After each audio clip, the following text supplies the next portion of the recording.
to the Cosmic Dispatch, a show about heavenly bodies, earth bodies, time, experience, and the relationship between all of it. I'm your host, Cory Nakasue, and happy spring! It's official. As of 11:33 a.m. Eastern Standard, we are in our vernal equinox, here in the Northern Hemisphere anyway, which also means we're officially in Aries season. The season of the ram, the first sign of the zodiac. And after our full disintegration into the sea of Pisces, we get to pull ourselves back together and announce our rebirth to the world. Aries represents all that is fresh and new. It's the big departure from the collective and the first sign to say, hello, my name is... State your name. I am here. I simply am. Aries symbolizes the place in your birth chart where you must individuate and exert energy. It's the place where you must blaze your own trail and dare to assert your desires. It's the archetype of the warrior, the fool, and the infant. Who are we in our most basic, naked simplicity? Who are we when we don't compromise for social acceptance? Who are we when we don't restrain our natural passion so that, we can accommodate the roles we have to play or other identity markers?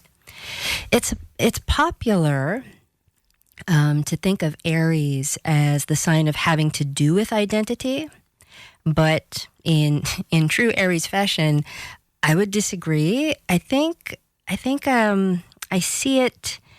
It's more about plain existence. I think of identity as more of a social construct or psychological concern. And when we get into the energy of Aries, it really is just that it is. And it's not dependent on being in relation to anything. Aries is exactly what Aries is, whether it's alone or in a crowd of people. And here's the Aries paradox. Aries is independent of its environment and its relationship to that environment, and Aries is the foundation of all functional relationship. When we haven't figured out our Aries-ness, or we have some wounding around our assertiveness, our sovereignty, ability to express anger or desire, if we have wounding around our trust in our animal instincts and our ability to exercise our will, it's hard to figure out what relationship even is.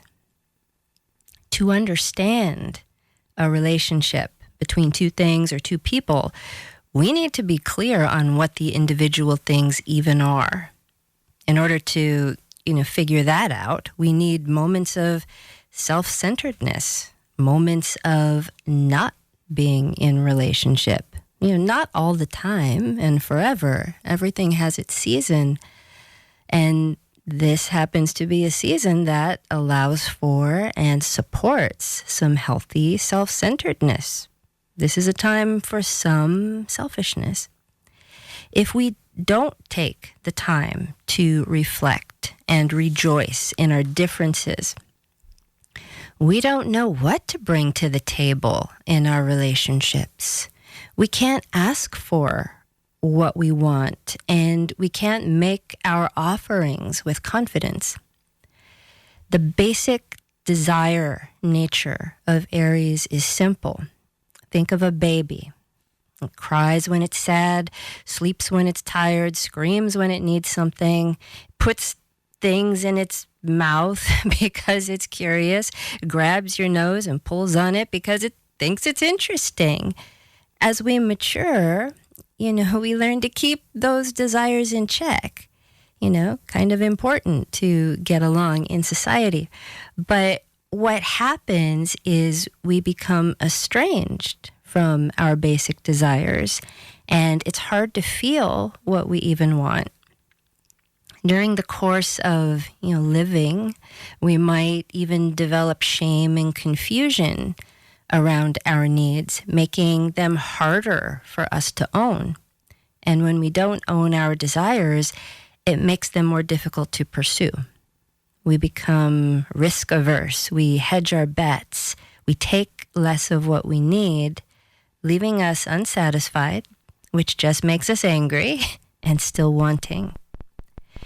Or, this is another way I've seen this expressed, we try to make other people responsible for fulfilling our desires.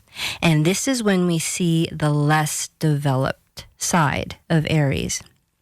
And that's the side of Aries that's bossy or argumentative or passive-aggressive due to being ashamed of feelings of anger or selfishness. The cosmic school of Aries isn't so much about running after everything we want, but it is about clearly identifying your wants and self-validating. It's about taking full responsibility for your desire and staying connected to it. I also think of, the EMT, emergency, medical technicians, who can harness all of their energy and execute tasks at a moment's notice, acting on instinct. You want your EMT or surgeon or firefighter, all of which are, Aries types of things. You want them to act quickly and effectively without hesitation. You do not want these people to deliberate or there's not time to be polite or politic. And yes, you may get pushed out of the way, but they're not being mean or brash or bullying. They're being focused. And speaking from experience, as an Aries, when an Aries steps on your toes, it's usually not out of malice. They just didn't see you there. And they were busy getting something done, focusing on the task at hand or going after a desire. Aggression and violence are likely outcomes when we can't sense ourselves. So in pop astrology, Aries gets a bad rap for being the bully of the zodiac, the careless instigator always spoiling for a fight. When Aries does go off the rails, I find that it's because it can't feel itself. They can't feel or haven't owned and celebrated everything that makes them a unique individual. When Aries can't feel this in itself, it will slam itself into things. It will confront, provoke, disagree in order to feel that differentiation. Think of the ram butting its head against the rocks or butting its head against other rams. It's feeling how it's different. The work in Aries is to honor and trust the self without needing others to provide that pushback to affirm individuality. The ruling planet of Aries is Mars, and Mars cuts. Mars severs connection. In the cosmic rhythm of things, it's the separation that's needed to understand how the parts work outside of the whole, W-H-O-L-E. I spoke a lot about of the whole in Pisces season, and so now we're coming out of the whole. So when the parts come back together, the whole can be stronger. I'll be talking much more about this Aries season and Mars in the second half of the show with my guest, Elena Valdez, astrologer, tarot practitioner, and screenwriter, and fellow Aries. But right now, let's move on to this week's astro weather. So, The big news is the sun's ingress into Aries. We're at the vernal equinox. This marks the beginning of the spring season in the northern hemisphere and autumn season in the southern hemisphere.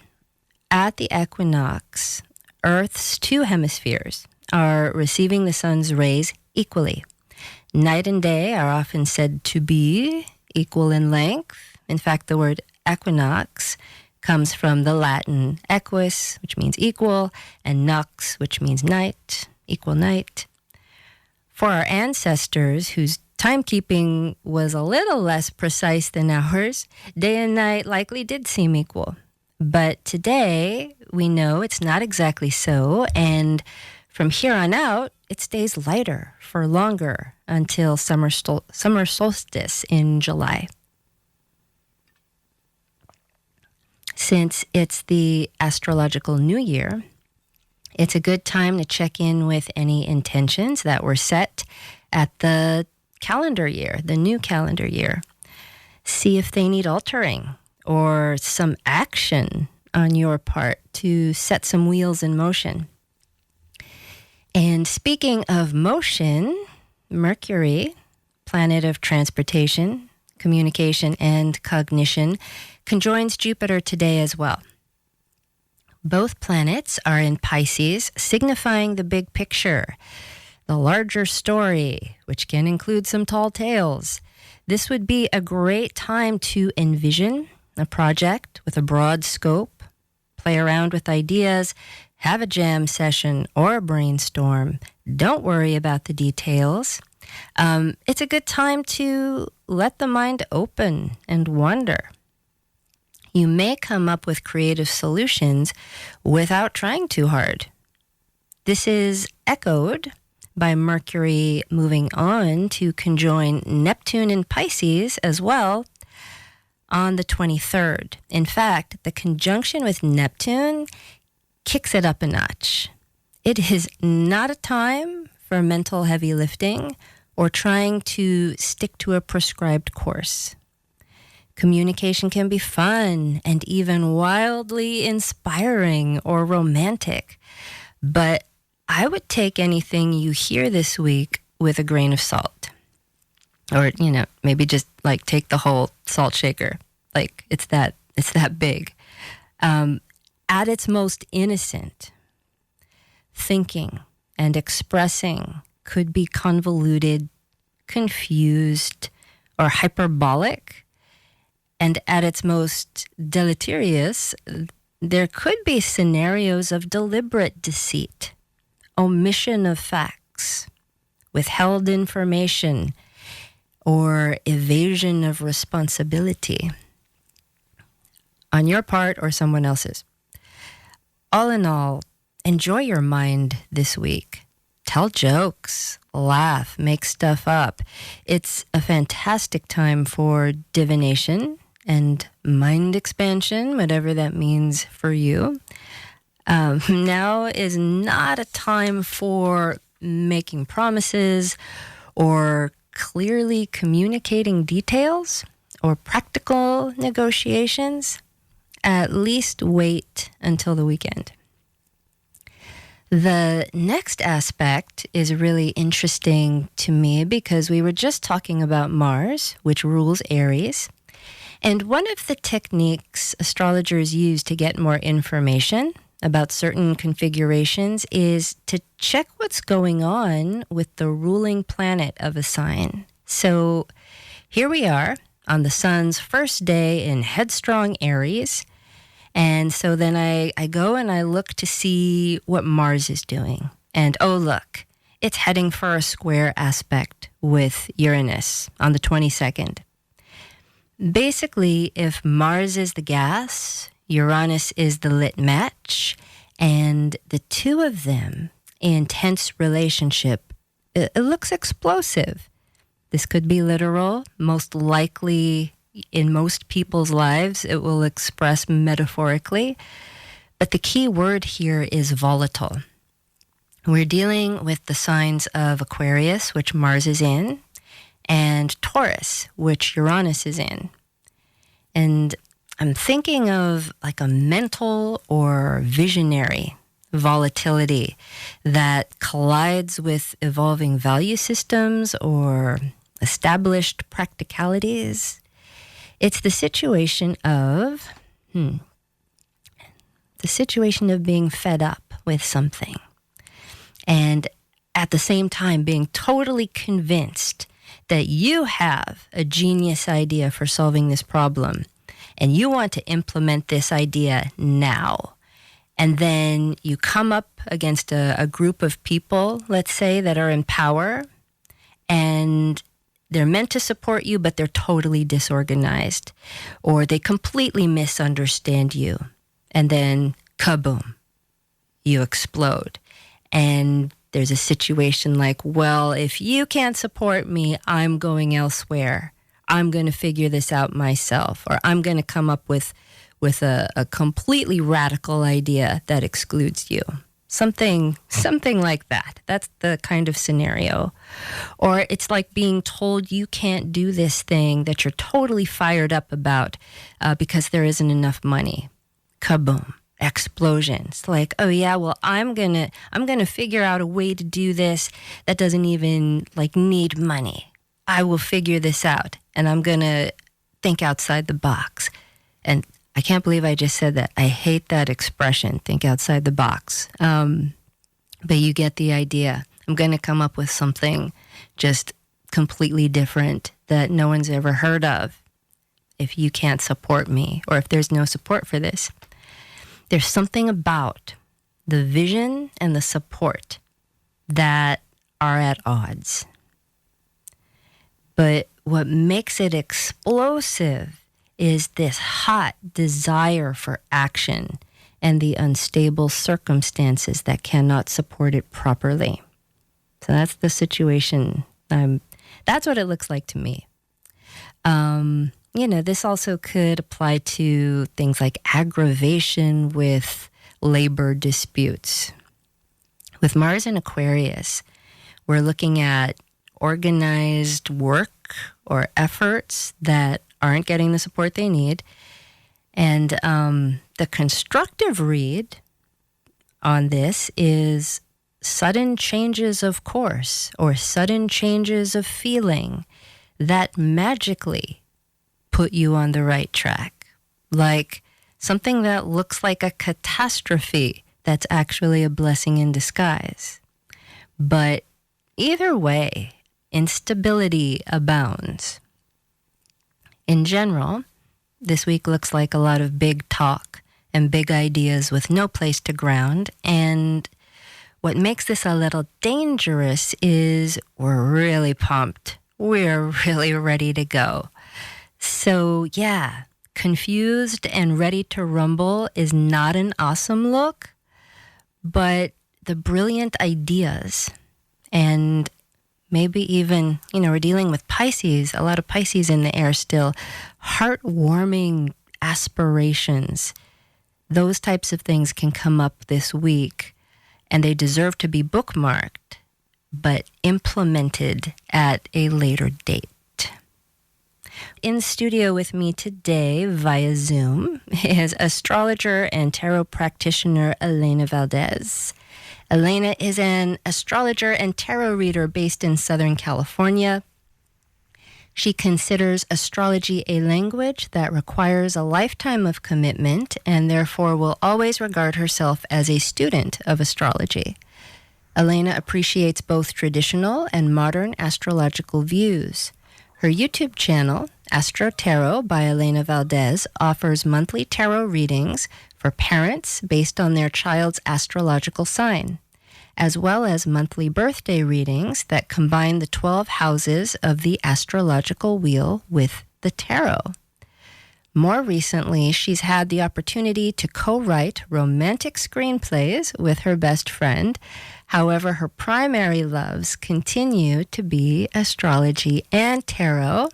Hello, my friend. Happy spring. Hello and Happy New Year. How are you?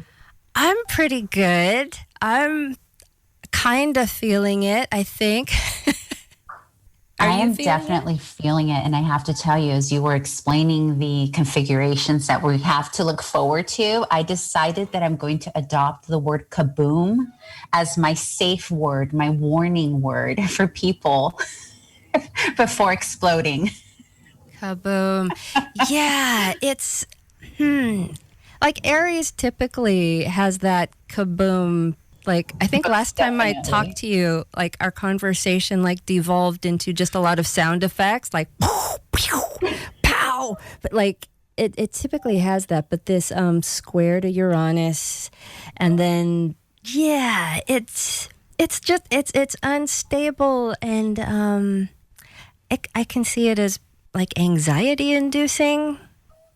Yes, and Yeah. especially for people who are not used to that Mars energy, that Aries energy, that Uranus energy, right? I think it can be a little bit, maybe a feeling of just more chaotic than those of us who are maybe a little bit more accustomed to it. We can handle a little bit more of the heat. Not that Right. it's a good thing that we can handle the heat, but I think even for those of us who are kind of used to that kind of rambunctious kaboom energy, if you will, I can't even imagine for individuals who don't inherently hold that in their chart, their natal chart, just how much more, out of bounds that feels for them. Right.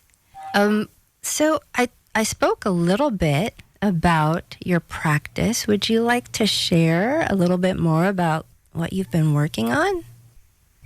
Yes. So more recently, I started a YouTube channel, and my focus, I have I have Mars in Cancer, and so a lot of my energy, is about protecting and specifically children. I have like this soft spot for children, and so I felt that there was a need for child tarot, but not necessarily for children. Obviously, protecting their innocence is key, right? But I thought, well, what better way to create a space where I can contribute to children's lives, but through parents, right?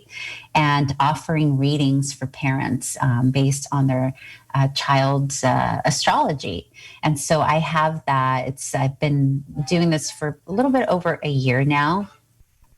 Astro Tarot by Elena Valdez. You can find that on YouTube. But that's not something I really thought I was going to do. That wasn't a plan that I had. It just sort of unfolded over, at the beginning of the pandemic when, we were all kind of just homebound. And I had a relative who had a question about her child. And I said, why don't we just kind of see? And I realized, there might be an audience for that. Oh, definitely. I've done readings for newborns, and for anyone out there listening, this is such an amazing thing to do as a family. If for no other reason, if you're not like into astrology, it's dedicated time where the family gets to sit together as a ritual and just contemplate the the the child and envision things and consider things and check in with an astrologer as a guide to see, what the influences are and what this little person might respond to. It's just to even have it for a day, if you don't want to use it forever, to bring everybody together like that is really an amazing experience.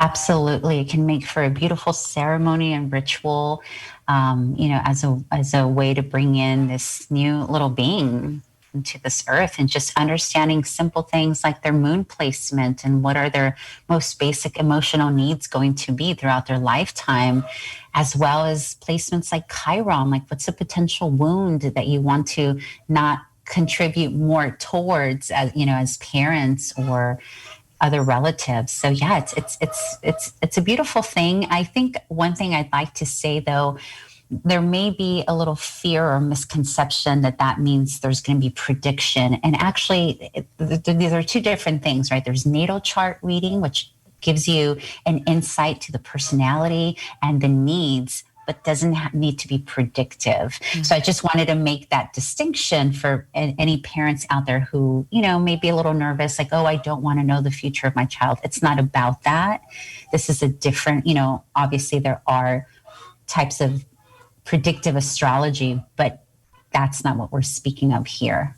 Yeah, it's almost, it's an artistic expression.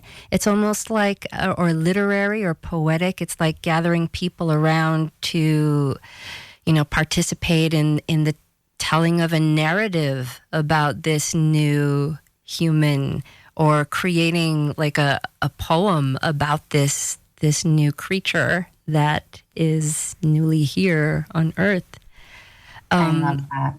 Yeah, I just saw a visual of, the Lion King with the babies being risen up. Like, here's the ceremony. I just literally saw that as you were saying that. Like, here, and this is his moon sign, everybody. Yeah, why not? I love it. I love it. Especially for like a little Leo or something. Especially for a little Leo. Or an Aries. An Aries too. Yeah. Aries are totally sometimes, sometimes Aries can be confused for Leos and vice versa, right? Like, that's the thing that happens. And sometimes I've met Aries right out of the bat, I'm thinking they're a Leo, or Leos that I think are Aries, because there is a lot of similar energy there. It's that solarness, because the sun is exalted in Aries. And so, right. Yeah, I'm one of those. I have my sun is in Aries and I'm a Leo rising. That's right. I'm in love with the sun.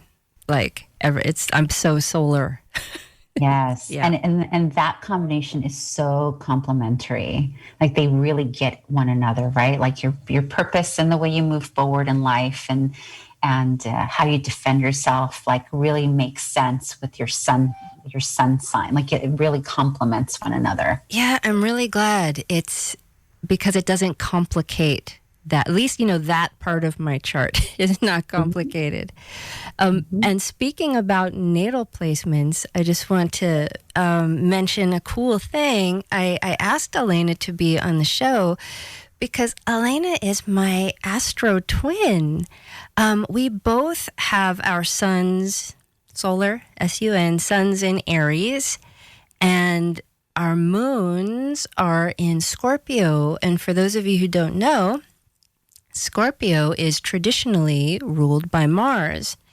So we have this double Mars thing going on. And how is that working for you? I love it. I'm not sure that the people in my life love it so much. I very much love that combination. And I have to tell you, for many years, like early 20s, before I really understood astrology, I used to be embarrassed to say I was an Aries, or almost had this, trepidation of, oh my gosh, they're going to judge me. People are not going to want to be my friends if they know I'm an Aries. And, obviously as time has gone on, I understand a little bit better and I've learned to appreciate it. But I think we are very fortunate to have that fixed energy from, the Scorpio fixed energy sort of balancing things out, because it's a different side of Mars. Right. So it's still Mars in nature. It's still that raw, primal energy, but it's a very, I feel a bit more constructive, a bit more calculating, but not like in a, mischievous kind of way. More, it's a different side of Mars that I feel gives us an understanding to the Aries nature. It balances it out too. So I think I find it positive. And yes, at the same time, while I find it positive, there are things about it that are difficult. We are not easy people. We are not easy personalities. And part of the reason that we're not easy personalities is because we know what we want. And so I think that's a big part of it. And sometimes when individuals know what they want, we know how to assert it. We know how to ask for what we want. And not everyone is ready for that always, right? And especially if we're hungry while we're requesting for things. Right, literally or Literally. figuratively Exactly. hungry. Well, that's the thing with all fire signs. Hunger. Fire can Yes. only live if it keeps eating. And Yes. so, with all fire signs, but definitely Aries, it needs to keep burning through Right. things. And Right. I just need to keep moving, keep burning. But I totally hear you about the astrological complex of being an Aries. And I'm going to speak to, so for those who don't know, Aries is a masculine oriented sign. And I already talked about some of the ways that Aries gets a bad rap, but being, like a female identified person and someone who I consider myself femme, and growing up, yeah, especially when I was younger, I had a little complex about it because, again, I knew what like you were saying, I knew what I wanted, and I would just go get, and I would demand, or I would take, or I would say, that's mine all the time. And constantly getting my hand slapped, saying, no, Cory, don't be selfish. No, Cory, you have to think about other people. No, don't be greedy like that. And so then, I think as I got a little older, I maybe at times self-corrected too hard in the other direction, just trying to figure that out. And then when I would self-correct too hard in the, oh, I can't do that, or I have to think about what other people need first, that kind of went against my nature. And then I would be a jerk or I would be a bully Yes. because I wasn't expressing, myself properly. I wasn't connecting to my drives. Mm-hmm. And so I wonder, and I don't think I've asked this of any of my male Aries clients or friends, if growing up, they felt like people said, no, don't ask for too much. You can't just go out and do that. And I'm wondering, for our Aries, like female identifying people, femme people, if they feel that kind of tension between Right. wanting to go get and society saying, well, you're not supposed to really engage that way. Especially if you grow up in a strict or religious environment as well, right? Where, especially little girls need to be little good girls and listen and, follow the authority and what they say. And I think it's easier to accept male Mars energy than a little girl who wants to be a tomboy and kick, things are changing. Obviously, now we're living in a society that's more fluid, more accepting, thankfully.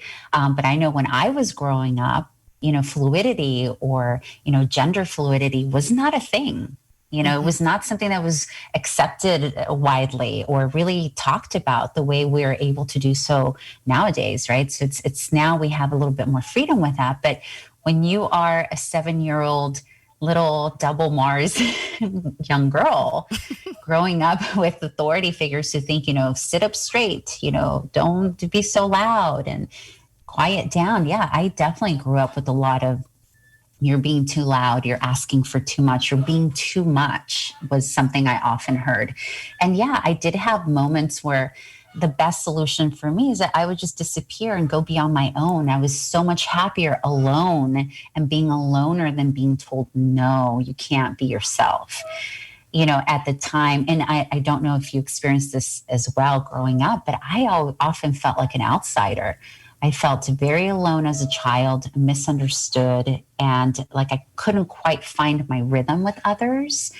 And at the same time, I sort of liked that I got to be alone because it gave me an opportunity to be in my own fantastical world, which Aries have the capability of we're following, we have like a Pisces right next to us. And so we have that imagination that we carry in our soul. And so it's something that we get to express as well. But going back to your point, Cory, I do find a bit more destructive than an angry Aries, if you will, is an Aries that withholds. Mm-hmm. And who holds it in, because I think this is where we run into issues of potential depression and, Mars ruling inflammation. Like this is an opportunity if you're keeping in that energy that really needs expression. Martian and Uranian expression need the most outlets, right?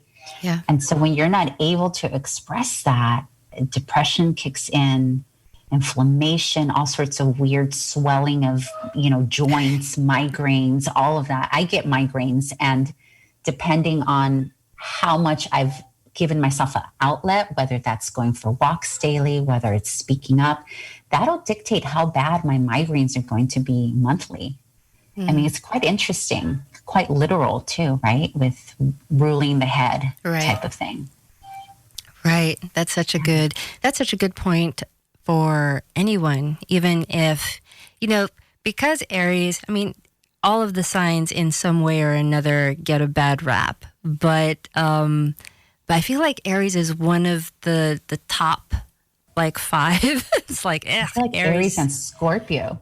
Yeah, right. The Mars planets that are not about connecting and making nice, the ones that are about finding that difference and that edge, not as socially acceptable, but everybody does have, and I always stress this, everybody does have an Aries section of their life, an Aries portion of their chart.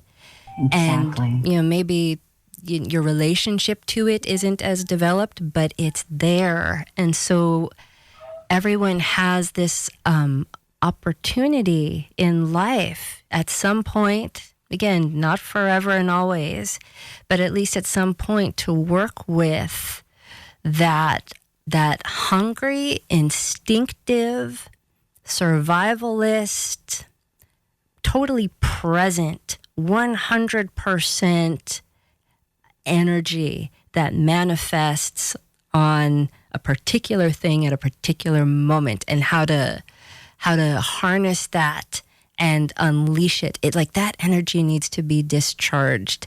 Otherwise, if you are a believer of, the body and mind really influencing each other, if that energy does not get discharged, it will show up somewhere if it doesn't, get expressed in a conscious way. Exactly.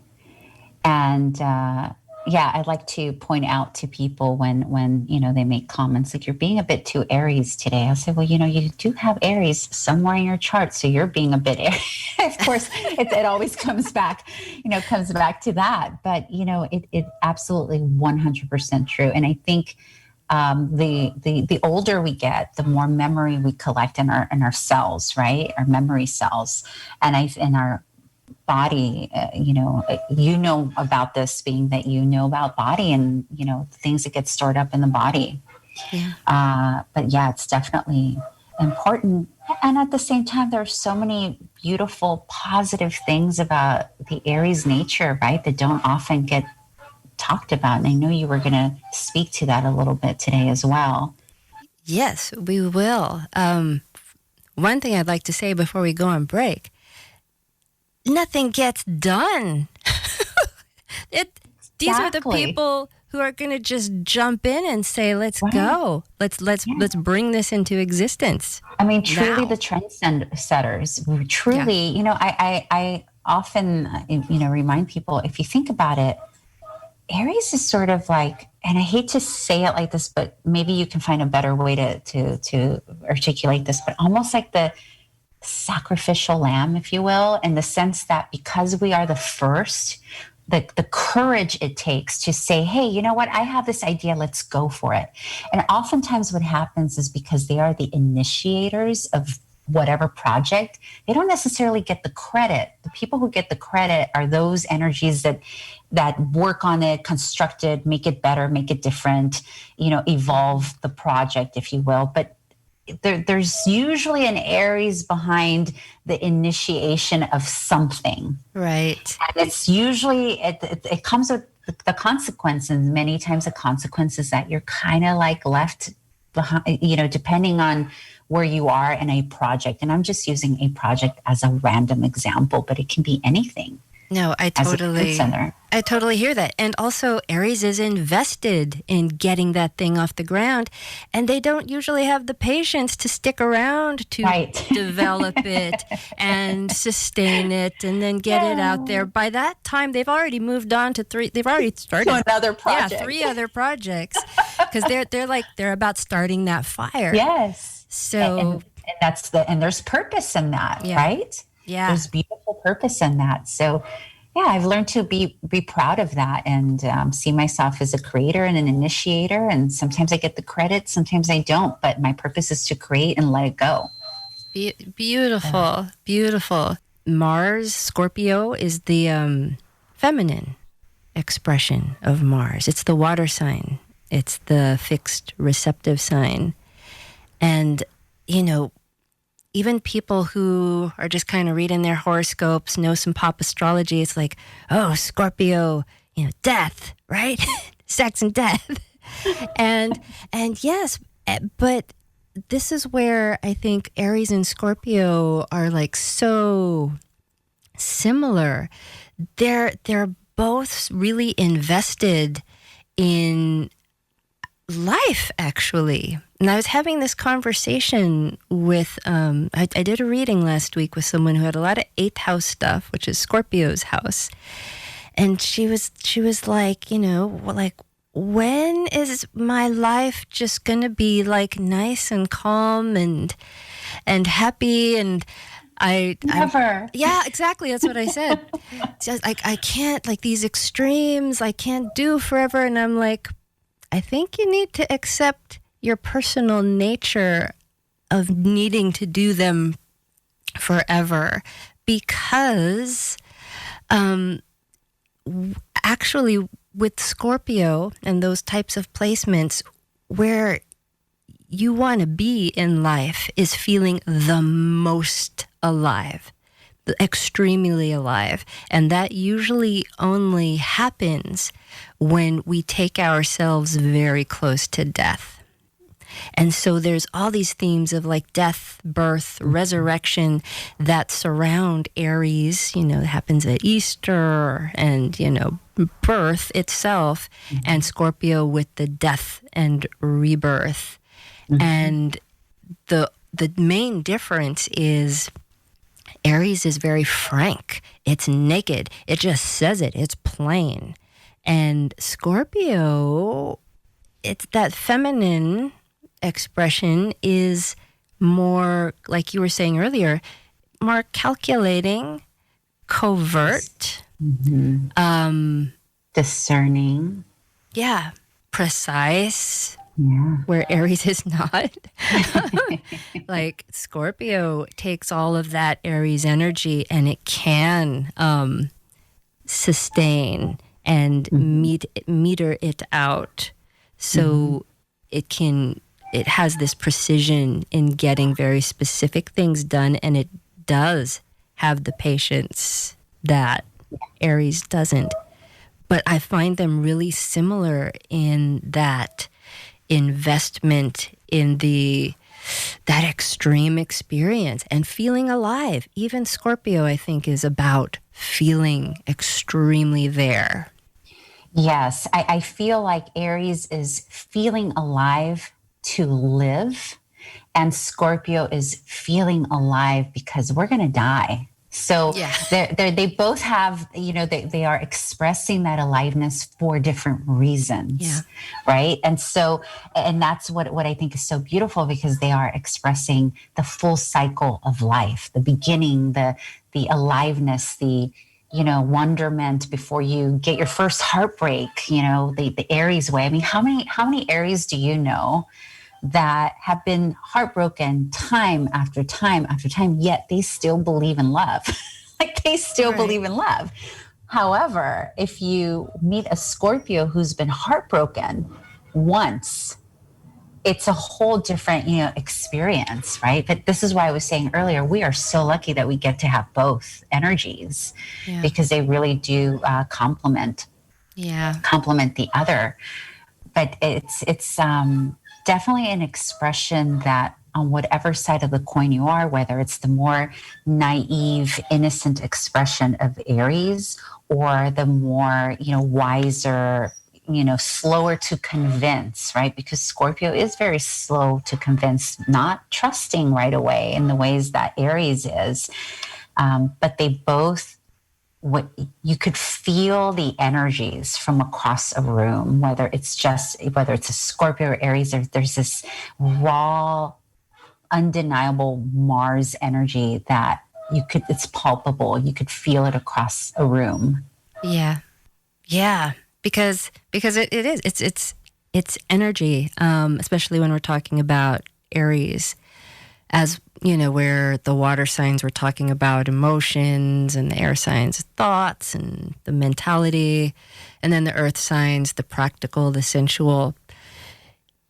The fire signs, it is that you get within some kind of proximity and you can just feel a vibration, and it's exciting, and you might not even know why. But it's what happens when you heat up water? It boils. It's the molecules are moving, and Aries is motion. But so I told this woman, it's like, okay, go ahead and do something stable, and try to have a nice calm life, and you will do this to yourself. You're going to destroy it so that you can have the rush of having to, reinvent or rebirth yourself. And she was like, I know. It's like, okay. Yeah. That eighth house energy, that Scorpio energy, it does not do well in stagnant. Stagnancy is not a way to go. And even if you did have that mild life, like you said, you create it because you get bored if you don't have that energy, right? But there's a way to do it where it doesn't become toxic, right? There's a way to do it where you get ahead of it. You get ahead of it before it gets you, before, you sort of then feel, because Scorpio sometimes can feel like you're either in control or you feel completely out of control, right? Like you're powerless. Yeah. And it's a very powerful place to have any energy, any planets. However, I think the key there is getting ahead of it so that it doesn't become it happened to me. And instead is I use that powerful Mars energy and I made it happen. Yeah. Oh, beautifully expressed. I am wondering if you happen to have a deck of tarot cards. Oh, I do. Lying around. Do I happen to have a deck? Do you know who I am? And I literally have a deck in my restroom. Wow. You have a deck in every I have a deck everywhere. In your house? In your bed? I do. What would you like to know? Is there something you want to ask? Well, I'm wondering, and if you would like to pull a card for Aries season or the week or something else, or I don't know. What would be interesting for you? Let's see what message Spirit has for everyone or those who are listening. Maybe something important that people need to keep in mind regarding this season, this beautiful season. Let's see. Maybe I'll ask for 3 cards, Spirit. What are the listeners here at Kingston Podcast, Cosmic Dispatch? What do they need to keep in mind coming into this new season? Oh, I like it already. Yeah. Let's see. One more card, please. I'm glad you asked, by the way. Well, of course. We have you here. And there it is. Yeah. Okay. So we have, I know that viewers can't see this, but we have the 2 of Wands. We have the Six of Pentacles, and we have Justice. So this is twofold, a few things. It's interesting because the card that rules Aries or Aries season in the tarot deck, we have a couple of cards. We have the Emperor, but then we also have the Three of Wands. And interestingly enough, we got the Two of Wands here. So what this tells me is that there's a feeling of not trusting this new energy. It's almost like we feel the energy, like the energy is at the door, right? It's knocking at the door. We're almost at the Three of Wands. That's Aries energy. But we're still sort of sitting at Two of Wands. And it could be related to all of that Neptunian, Neptune is so close to the sun right now. And we have all that Piscean energy. So there's a feeling of almost not trusting that light at the end of the tunnel. Like you can see the light at the end of the tunnel, but there's almost a holding back that's happening, which totally makes sense to me right now. But that's then followed by the Six of Pentacles. And this is about balancing. This is about balancing our own energies. This is also about balancing masculine, feminine energies. But it's also about finding groundedness and the hierarchy of things. And that hierarchy is going to mean something different depending on who you are. It can be at your work. It can mean finding the groundedness in the whatever hierarchy you consider yourself to be at work. It can mean the hierarchy of the lineage of your family. But there's something here about trusting that things will balance out, because there are a few things that have us stuck in that area of, I'm not sure I'm ready to come out into the world. Even though we feel that energy, right? There's a feeling of, I'm not quite ready. Well, the reason we don't feel quite ready is because something is yet to be balanced out. And I keep hearing the word hierarchy. So whatever that means for you, it's going to mean something different. And then Justice is another card of balance. So we got the Two of Wands, the Six of Pentacles, and Justice. It's another card signifying balance, but it's also about fairness.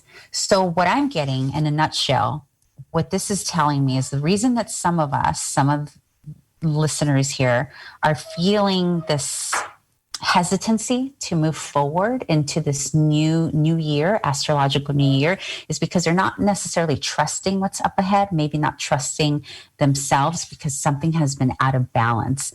The minute you take action, because remember, Mars Aries is action, the minute you take action to balance those things out, and some of this, by the way, can be contractual. There could be a contractual thing that needs to get balanced out here with someone else. Once that takes place behind the scenes for you, you'll be more likely, you'll have an easier time moving into the Three of Wands, which is that spring forward. Okay, I trust myself, I trust others, but mainly because you took action that helped you trust yourself out of this Two of Wands energy. Wow. Thank you so much. You're welcome. I mean, that makes so much sense. So you can find Elena's information on the archive after I post it, probably tomorrow. You can find her website. And yeah, thank you. Thank you, Cory, so much for having me today. I feel like time flew. It really did. Definitely talk more. Oh, and we will. And and thank you all for listening. I hope you have a great Aries season. I hope we have a great astrological year, and I will see you next week.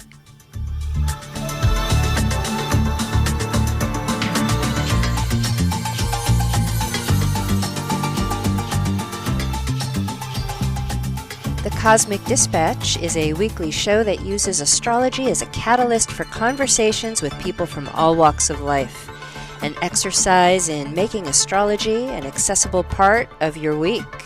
You can find out more about my work at www.astrologybycory.com.